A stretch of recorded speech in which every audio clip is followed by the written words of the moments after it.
everyone, it's Melanie here with Vintage Hill Studio. I'm so glad you're here today. I'll be painting blue bonnets in a boot. And I also have a little history on cowboy boots for you coming up later. So hang in there with me. Here's a picture of the card. It's a simple watercolor palette and a little bitty watercolor pad here that's a 140-pound cold press. So let's jump into it. Here are the Cowgirl Stomp Boots dies by Spellbinders, and I'll be using one of these cute dies for my card today. So the idea is that I want it to appear that blue bonnets are growing up out of the boot, and I'll show you how I'm going to accomplish that. First off, I'm going to just trace around this boot very lightly with my pencil because this will become the mat on the front of my card.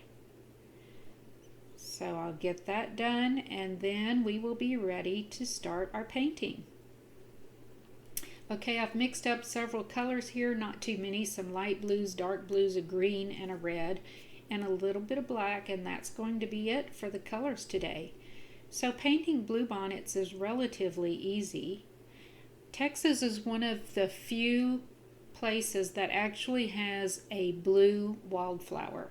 So we have fields and fields of blue bonnets. It just looks like a sea of blue at the proper time of spring when these come up and start beautifying our countryside here.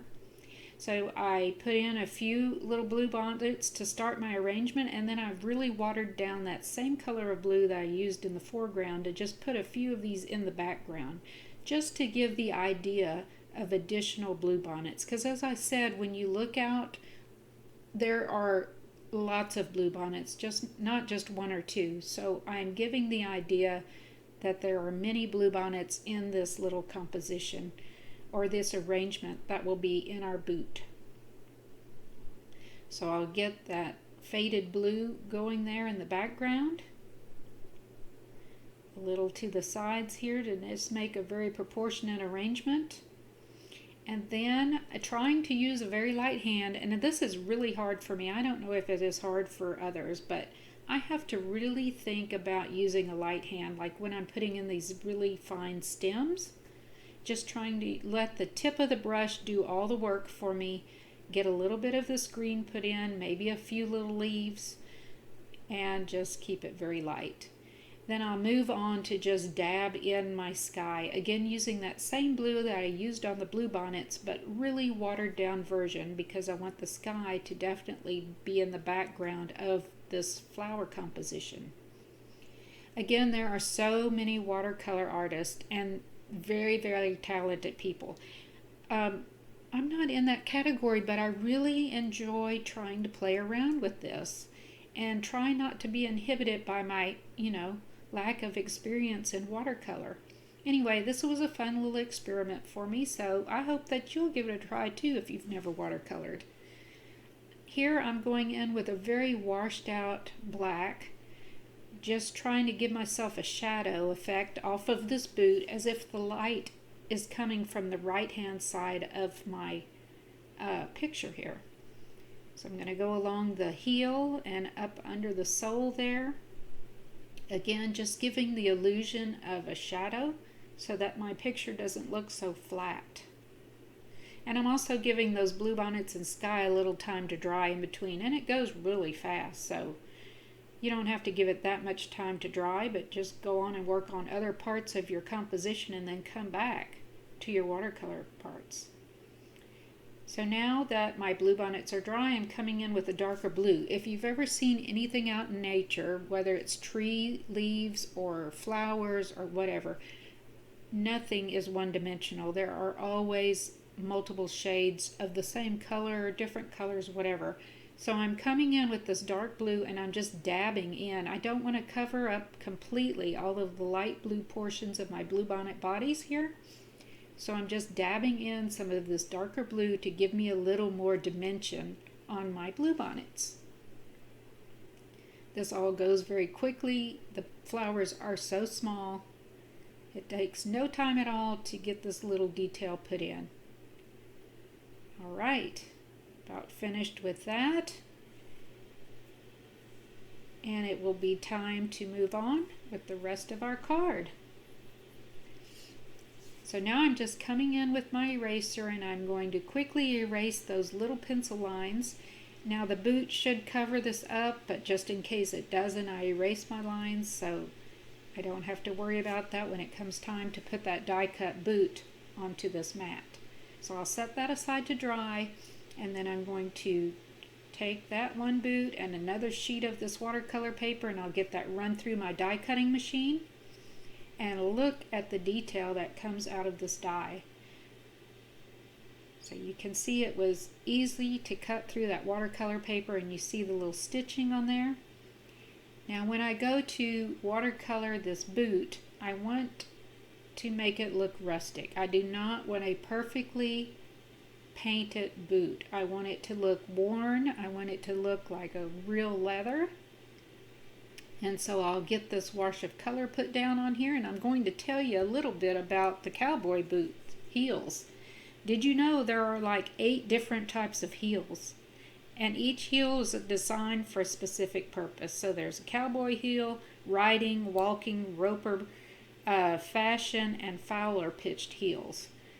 And each one has a different purpose for cowboy boots. In this case, today we are working on a tall, angular, slanted riding boot. You can see it's got that taller heel and it is slightly slanted. Now here's the history about that. Those heels are slanted, and that prevents the foot from sliding forward in the stirrup while the cowboy or cowgirl is riding. And that also gives better control in the saddle. And because it's a slanted heel, it doesn't hit on the flanks of the horse as, much as it would if it were not slanted. So there is the history on the tall, angular, slanted riding cowboy heel. Just FYI, in case you wanted to know. All right, now I'm going in with some shading here on my boot, again, with the idea that the sun or the light is coming from the right-hand side, and I am kind of trying to rough this boot up, giving it a little rough exterior here to mimic some leather boots. Now you could see from the die that there was that embossing of the stitching. There's also the creasing that happens when you wear a boot, and it creases naturally when your foot, as you're walking and your foot goes up and down, it will make these creases across the top of your boot. That is just a well-worn boot. So I'm going in and kind of giving a little more color to the stitching here on the boot and the inside of where your foot would go if you were pulling this boot on. Now I'll go back to my die because I want to reinforce that beautiful embossed stitching. So I'm simply going to place this back into my die. I tape it with a little washi tape, run it back through my die cutting machine, and look at this detail. Because my boot was still a little bit of damp, it really enforced that embossing detail. And there is my well-worn cowboy boot.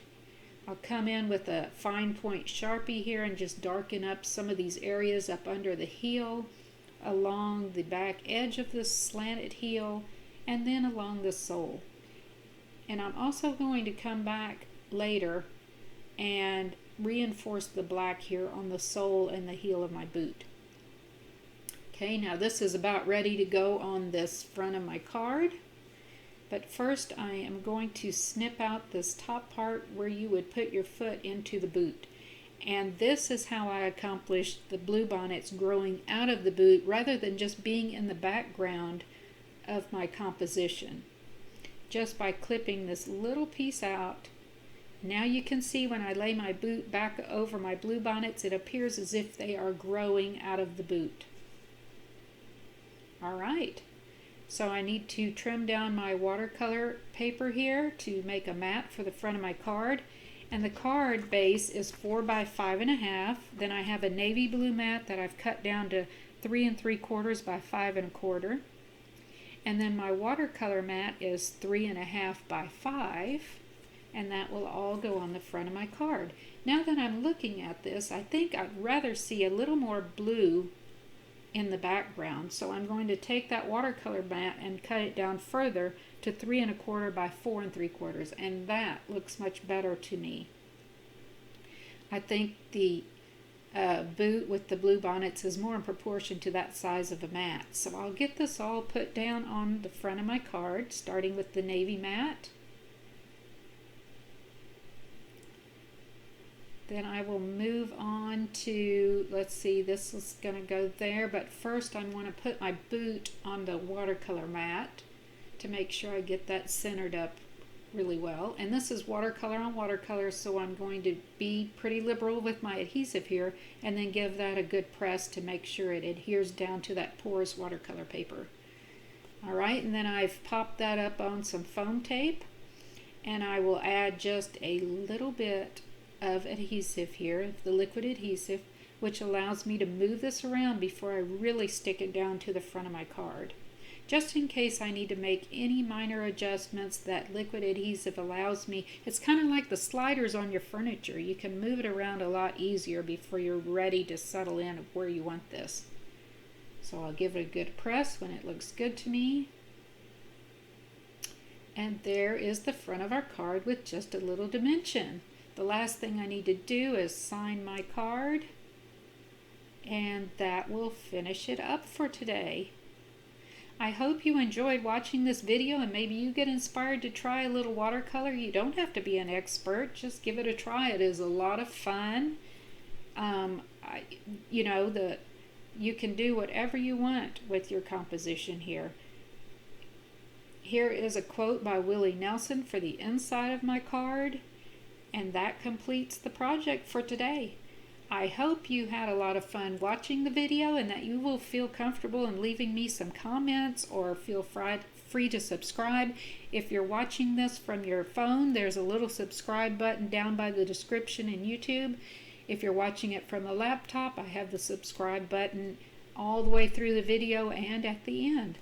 So I hope you will come back and join me for future sessions here. Other videos I post weekly, and I'm so happy to share with you. Happy crafting, everyone!